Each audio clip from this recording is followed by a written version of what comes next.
নমস্কার। আজকে নতুন বছরে একদম প্রথম মাসটা নিয়ে আলোচনা, অর্থাৎ বার্ষিক রাশি অলরেডি আমি দিয়েছি আপনাদের কাছে 2024 সালে, এবং সাপ্তাহিক রাশি বলে কন্টিনিউ দিচ্ছি। 2024 সাল হচ্ছে শনির বছর, তার প্রথম মাসটা কেমন, অর্থাৎ জানুয়ারি মাসটা কেমন যায় সেটা নিয়ে আমাদের আলোচনা করার আগে অবশ্যই আমি গ্রহ রাশিটা সিচুয়েশনে একটু আলোচনা করে নিই। প্রথম বলে নিই, চন্দ্র 1 তারিখে মানে 1 জানুয়ারি অনুযায়ী চন্দ্র থাকবে সিংহ রাশিতে, আর কন্যা রাশি থাকবে আপনার কেতু, আর মিনে থাকবে আপনার রাহু। আর বৃহস্পতি মার্গী অবস্থায়, অর্থাৎ 31 ডিসেম্বর বৃহস্পতি বক্রী থেকে মার্গী হচ্ছে, অর্থাৎ 1 জানুয়ারি থেকে বৃহস্পতি মার্গী অবস্থায় মেষ রাশিতে থাকবে। শনি হচ্ছে কুম্ভ রাশিতে, আর এদিকে আপনার বৃশ্চিকে থাকছে শুক্র আর বুধ। বুধ 2 তারিখে হয়ে যাবে আবার আপনার মার্গী। 2 তারিখে মার্গীর পরে 8 তারিখে চলে যাবে বৃশ্চিকতে ধনু রাশিতে, তখন শুক্র ইন্ডিভিজুয়াল থাকবে।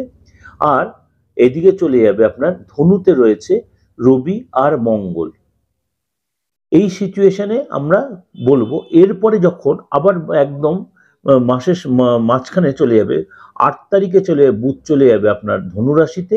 2 তারিখে মার্গী হবে, 8 তারিখে বুধ যাবে ধনু রাশিতে বৃশ্চিক রাশি থেকে, তখন শুক্র তখন ইন্ডিভিজুয়াল হয়ে গেল। এরপর মঙ্গল যাবে আপনার ধনুরাশিতে যাবে, সূর্য যাবে ধনুরাশি থেকে মকরে 16 তারিখে, আর 18 তারিখে শুক্র যাবে বৃশ্চিক থেকে ধনুরাশিতে। 16 তারিখে যখন সূর্য গেল ধনু থেকে মকর, তখন যখন মকর সংক্রান্তি তৈরি হলো। মকর সংক্রান্তিতে এই সূর্য যখন মকর রাশিতে, তখন মকর সংক্রান্তি তৈরি হয়, এবং এই দিনটা আমাদের কাছে প্রচন্ড মানে ভাইটাল দিন। সেটা নিয়ে পরে আমি প্রোগ্রাম দেব, কিন্তু আমি এই জানুয়ারি মাসে এই মকর সংক্রান্তি হচ্ছে, এবং 18 তারিখে শুক্র বৃশ্চিক রাশি যে ধনু রাশিতে চলে যাচ্ছে।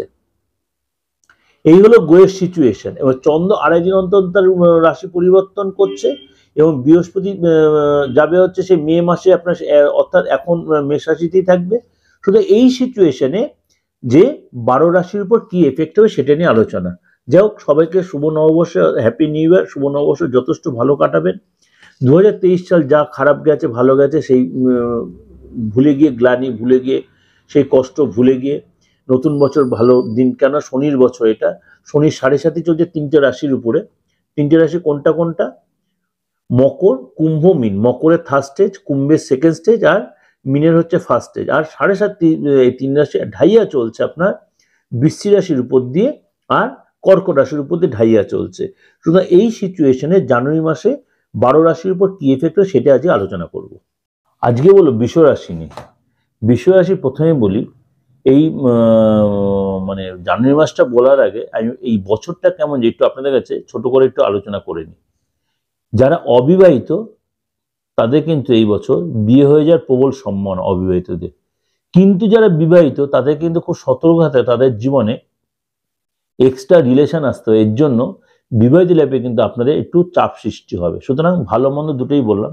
যারা অবিবাহিত তাদের বিয়ে হয়ে যেতে পারে, এবং যারা অবিবাহিত তাদের মধ্যে রিলেশন কিন্তু একটা আসছে আপনাদের মধ্যে। এই বছরটা কিন্তু বৃষ রাশির লোকেরা রিলেশন থেকে একটু, বিবাহিতরা একটু সাবধানে মেনটেন করবেন। এমনকি আপনার আটকে থাকা কাজ উদ্ধার হবে।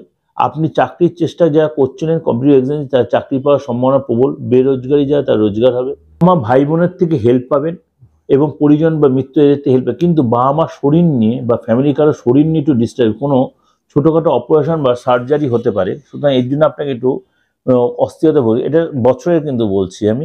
এমনকি আপনাকে হয়তো কোনো কারণে দূরে কোথাও তো যেতে হতে, কর্মসূত্রে হোক বা কোনো বিশেষ কোনো কারণে কারো কোনো ট্রিটমেন্টের ব্যাপারে আপনার বাইরে যেতে হতে পারে এই বছরটা। যারা বয়সে অল্প, যাদের বয়সটা মোটামুটি ধরুন 12 থেকে 18-র মধ্যে বয়স, তারা কিন্তু এই বছরটা একটু সাবধানে চলাফেরা করবেন। কোনো চোট আঘাত, অ্যাক্সিডেন্ট মানে হতে পারে, রক্তপাত হতে পারে। এর জন্য কিন্তু শরীরের উপর একটা ব্যাড ইম্প্যাক্ট পড়বে। কিন্তু যে এগুলো কিন্তু আমি আলোচনা করেছি, আমার বার্ষিক রাশি হলে এটা নিয়ে আলোচনা হয়েছে, আমি যথেষ্ট ডিটেলে আলোচনা করেছি, সেখানে আপনি পেয়ে যাবেন। এটা একটু আপনাদের কাছে জাস্ট আলোচনা তুলে ধরলাম মাসের শুরুটা হওয়ার আগে। আজকে বলবো জানুয়ারি মাসটা আপনাদের কেমন যাবে সেটা নিয়ে আপনাদের বিস্তারিত বলবো। তার আগে বলে রাখি যে জানুয়ারি মাসে সবার শুরুতেই স্বাস্থ্য আপনাদের কেমন থাকবে। মাসের প্রথম দিকটায় অর্থাৎ প্রথম যে 12-14 দিন শরীর কিন্তু মোটামুটি ঠিকই থাকবে, কিন্তু আপনাকে একটা রিকোয়েস্ট করব, বেশি আনন্দ উচ্ছল মানে বেশি এক্সাইটমেন্ট হবেন না। কেননা তাহলে কিন্তু আপনার যদি কোনো বিশেষ করে প্রেশার বা সুগার এই ধরনের কোনো প্রবলেম থাকে, সেটা কিন্তু 19-20 তারিখের পর থেকে অনেকটাই ব্যাড ইম্প্যাক্ট শরীরের সৃষ্টি হবে। সুতরাং তখন কিন্তু শরীরটা নিয়ে একটা আপনি চাপে পড়বেন। তার জন্য বলছি পার্টি কেন জানুয়ারি মাসটা একটা আনন্দ বছর, প্রত্যেকটা মানুষের কম বেশি এই সময় একটু আনন্দ ফুর্তি ঘুরতে যাওয়াটার ব্যাপারগুলো থাকে, যেহেতু শীতকাল। এই যে অনেক ইয়ে দিন প্রত্যেক দিনে উৎসাহের মতোই লাগে। সুতরাং একটু খাওয়া দাওয়ার ব্যাপারে, ঘুরতে যাওয়ার ব্যাপারে বা আদার্স নিজেদের লাইফস্টাইলটা একটু কন্ট্রোল করবেন। বেশি এনজয় বা এন্টারটেনের মধ্যে নিজেকে ভাসিয়ে দেবেন না, তাহলে কিন্তু শরীরের উপর ব্যাড ইম্প্যাক্ট সৃষ্টি হবে। বিশেষ করে কোনো ইনফেকশন ডিজিজ বা ব্যথা বেদনা পড়ে যাওয়া এই ব্যাপারগুলো আসতে পারে। ক্রনিক ডিজিজ যদি থেকে থাকে, অর্স্টো বা এরকম যাকে বলে পাইলস বা ইউরিনাল কোনো ব্যাপার থাকে, সেগুলো কিন্তু একটু চাগার দিয়ে উঠতে পারে এই মাসটা। সুতরাং আপনাকে একটু বিশেষ করে 19 তারিখের পর থেকে বা 20 তারিখের পর থেকে এটা কিন্তু বেশি নেগেটিভ ইম্প্যাক্ট তৈরি করবে। খরচ কিন্তু বাড়বে, এটা মাথায় রাখবেন। সুতরাং খরচটা আপনাকে আগে থেকে কন্ট্রোল করে রাখতে হবে।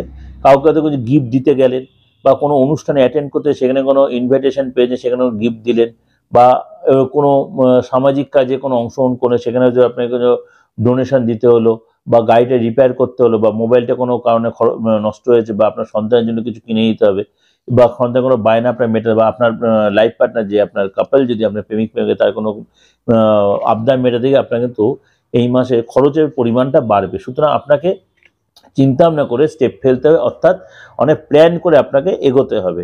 আর কোথাও তীর্থ করতে যেতে পারেন, তীর্থস্থানে বা কোনো সমুদ্রে বা হিল এরিয়ায় ঘুরতে যাওয়ার সম্ভাবনা রয়েছে, সেইখানে ঘুরতে যাওয়াতেও কিন্তু একটু খরচ বাড়বে।